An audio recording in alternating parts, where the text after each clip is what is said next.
Now I want to play this clip to you. They do move on with this hearing, and Stacey Plaskett. Now, if you remember her, she is the representative from the U.S. Virgin Islands. She is the one who sent Matt Taibbi a letter basically saying that you've perjured yourself and you could potentially serve time in jail for perjury for and she was very much her and Debbie Wasserman Schultz were very much attacking Matt Taibbi and Michael Schellenberger. So much more of the same here.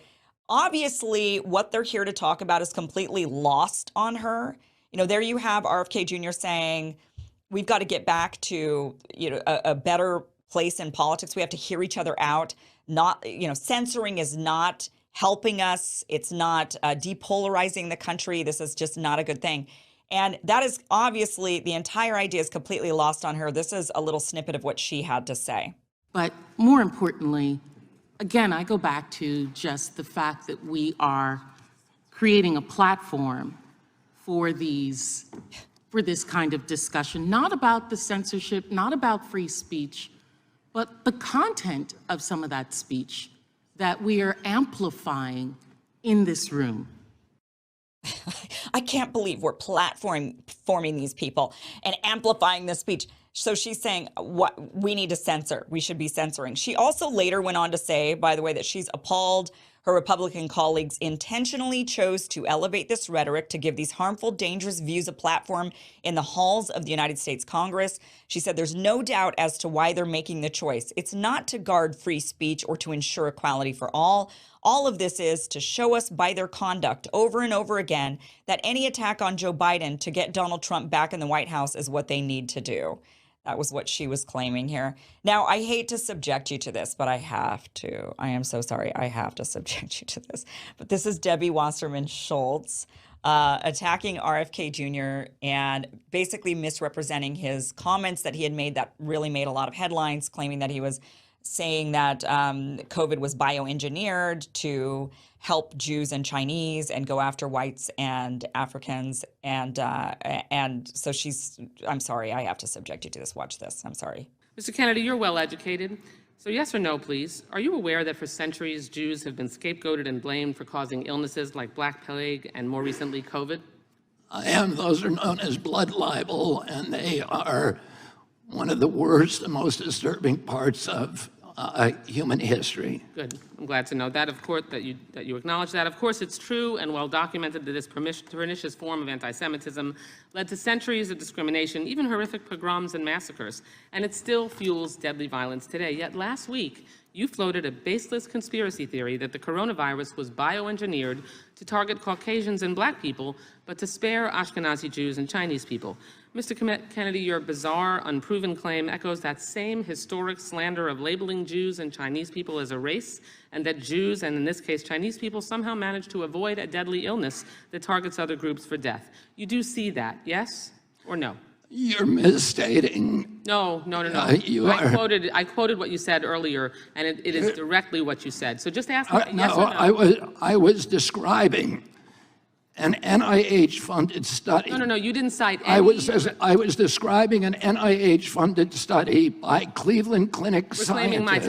Reclaiming my time. You did not reference reclaiming my published time. in USC Mr. Medical, Chairman, which is one. The time is mine. I'm reclaiming it. Please ask the witness to stop talking. You asked me a question. Reclaiming. Allow me to answer my question. Mr. Chairman, I'd like about 10 seconds back. The time belongs. You are slandering me incorrectly. You're saying it's dishonest. Time belongs to the gentlelady from Florida. Florida. Defend myself. Mr. Time belongs to Chairman, the gentlelady from Florida. I'd like 15 seconds back. We will be happy to give you that. Thank you so much.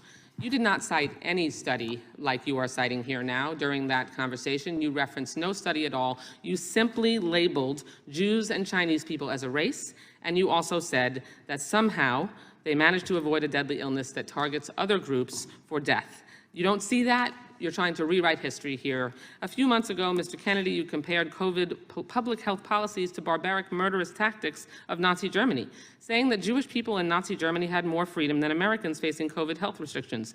In hindsight, Mr. Kennedy, do you reject this absurd and deeply hurtful and harmful comparison, or do you still stand by it? Congressman, what you are saying is a lie. That you said it. No, I did not. I never contained. Okay. I never, ever Mr. Chairman, I'm compared happy to COVID enter into the record when Mr. countermeasures. Kennedy said that. I reclaim my time. In discussing COVID public health measures, you made light of the genocide against Jewish people by saying, and I quote, "Even Hitler's Germany, you could cross the Alps to Switzerland, you could hide in an attic like Anne Frank did." Mr. Kennedy, do you think it was easy for Jewish people to escape systematic slaughter of Nazis, yes or no?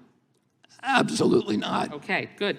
Mr. Kennedy, do you think it was just as hard to wear a mask during COVID as it was to hide under floorboards or false walls so you weren't murdered or dragged to a concentration camp? Yes or no? Excuse me? That's a question, yes or no? I didn't hear your question. Okay. I said, do you think it was just as hard to wear a mask during COVID as it was to hide under floorboards or false walls so you weren't murdered or dragged to a concentration camp? Of course not. That's Okay. ridiculous. But that's a comparison that you made. I did Mr. not Kennedy, make that were the measures comparison. were the measures taken to contain the spread and fatalities related to COVID in any way at all comparable to the murder of 6 million Jews, yes or no? Absolutely not. Okay. I'm sorry I had to subject you to that, but she is just cringe. Oh man, that woman. Oh, I don't know how these meetings don't just break out into all-out brawls. It feels like they should. She obviously mischaracterized everything that he said. And the last thing that she was going over was when he spoke at the anti-mandate rally in Washington, D.C., he mentioned that Anne Frank could at least hide, and that people that were hiding from mandates it wasn't as easy to hide because of basically digital Big Brother is what he was talking about. He's talking about the digital era and the spying and the cameras and the checks and the digital vaccine IDs that you would have to have, all of those things. So obviously very much mischaracterizing it. But here's Thomas Massey to the rescue. He shows up, he's the scientist that went to MIT, and he introduces the studies that RFK Jr referenced, and he introduces these into congressional record. Watch this. I asked unanimous consent to introduce into the record a study that Mr. Kennedy just referenced, new insights into genetic susceptibility of COVID-19. The main body said that they investigated genetic susceptibility to COVID-19 by examining DNA polymorphism in ACE2 and TMPRSS2. Those are receptors for COVID in 81,000 human genomes, and they found unique genetic susceptibility across different populations. I have another document that I'd like to ask unanimous consent. Without objection. To submit, and this is from the FDA review of efficacy and safety of Pfizer-BioNTech COVID-19 vaccine. This is dated December 10th, 2020, and it shows that the Pfizer trial and the USDA broke down the effectiveness of the vaccine into 7 different racial categories, because this was also a concern of theirs, and it would frankly be delinquent not to study the effects across the different But Mr. races. Kennedy said it was bioengineered to target Time blacks belongs and to Caucasians. the gentleman from Utah And is spare recognized for 5 whites, minutes. and spare Ashkenazi Jews and Chinese people. That is different Time than any of belongs those to the studies gentleman like from that. Utah. Thank you, claiming my time. Seems like there should be able to be maybe a lawsuit there, like a slander lawsuit for RFK Jr. against Debbie Wasserman Schultz, because she's not quoting him. She is summarizing with her own spin as to what he said. It'd be one thing if she quoted him directly, but she's instead spinning it, making claims, and that he actually did not make. There was a lot of other testimony. Like I said, there were 2 other witnesses, the woman that reported on Hunter Biden laptop for the New York Post, and also one of the attorneys in the Missouri versus Biden free speech, the social media censorship case. But in the interest of time, we just don't have time to play those clips, but they did a really great job as well testifying. Do want to play for you, however, a couple of clips from Wiley. She is the one that Democrats brought in, Maya Wiley. She's a civil rights attorney.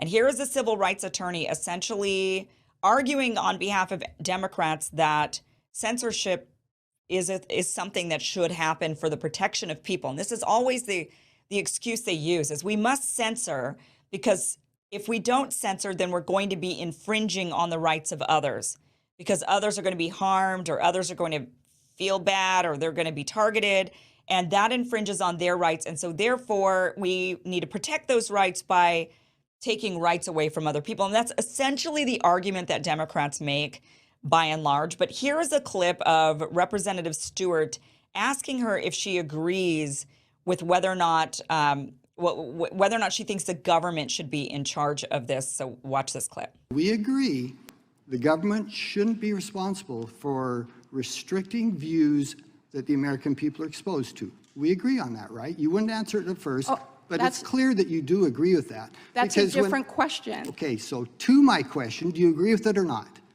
I agree that the government should not violate our Constitution. Do you agree with my question? Your question is Should the government whether or not determine, the this is so simple. No, it is not so simple. No, I'm going to ask it one time, and it is so simple. A seventh grader could understand this question. Should the government be responsible for the views and the facts that the American people are exposed to? The problem I have is that I don't Okay, know of any facts in which the government tells us I'm what going to to say that believe. you're unable to answer a question, which for me is fairly shocking as an American citizen. It is fairly shocking. It's shocking that we are now devolved into a society where people believe that it's for the greater good to censor, that is, and it's antithetical to the United States Constitution, to what we stand for. When governments get involved and start censoring because they believe it's for the best interest of the people, that is what so many dictators around the world, that's why they do it. They do it because they think, well, this is for your own good. I must. It's for your own good. And it is so dangerous. That is not the country that we want to be living in. And here's Jim Jordan making that point about the good old days. Remember the good old days of the ACLU? Watch this. Ms. Wiley, you were a lawyer for the ACLU? I was. Mr. Kennedy, I remember when the ACLU defended they were the champions of the First Amendment. You remember that? You remember that, ACLU? I remember when the ACLU represented Nazis who they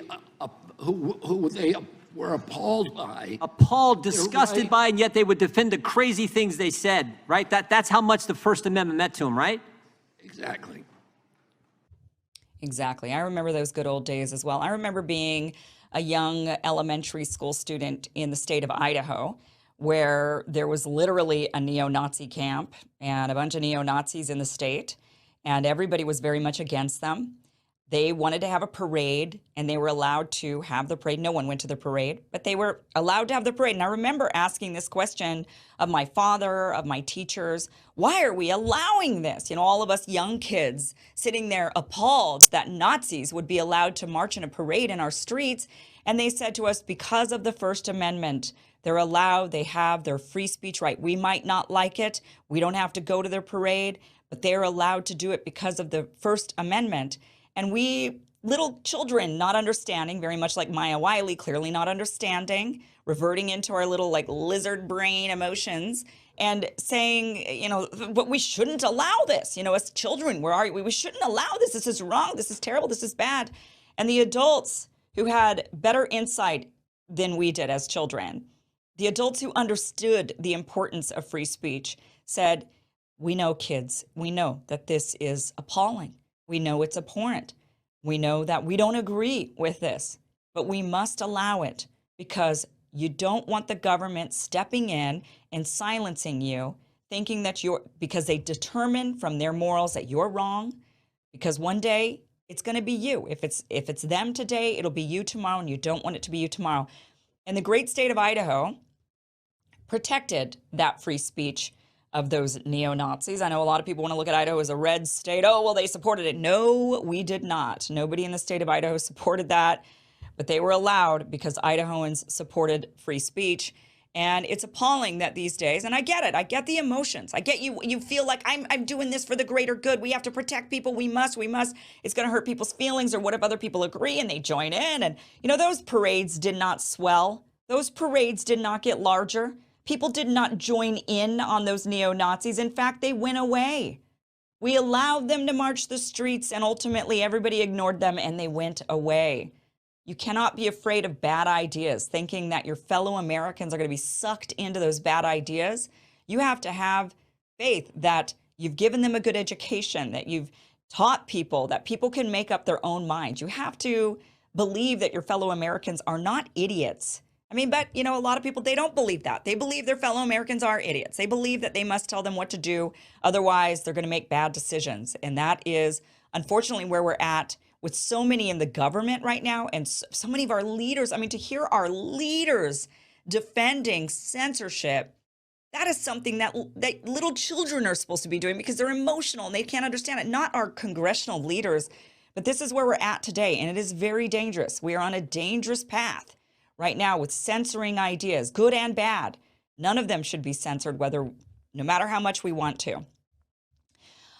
So good for Robert F. Kennedy Jr. for saying his piece, for Jim Jordan and for Republicans for inviting him and others to talk about the censorship that is going on in our government and in our society. And we'll hope that something comes of this. Not sure what can come from it, but awareness and people rallying behind the fact that they do not want censorship in our society, I think is ultimately a good thing.